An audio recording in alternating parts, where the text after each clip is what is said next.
गजल हथेली पर गिरते नज्म के आंसू।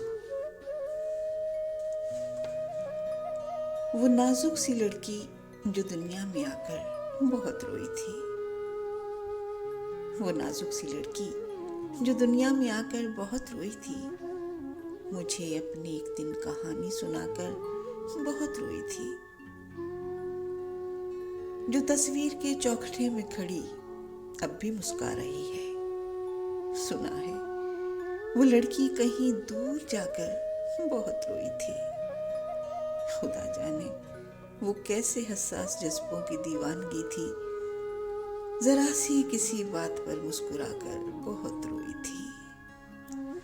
खबर माँ को थी मौत पर उसके बच्चे बहुत रोएंगे। वो बच्चों को लोरी सुनाकर सुलाकर बहुत रोई थी।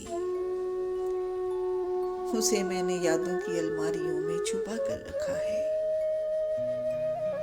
वो जिस गीत को बारहा गुनगुना कर बहुत रोई थी। अजब थी अमावस कि जैसे कोई हिचकियां ले रहा था। मुझे लग रहा था हवा सनसना कर बहुत रोई थी। बहुत देर तक जिसको हंसना था जीवन के लंबे सफर में,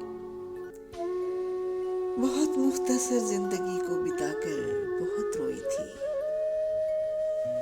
उसे शबनमी मखमली घास से किस कदर प्यार था। हवा जिसकी तुर्बत की मिट्टी उड़ाकर बहुत रोई थी।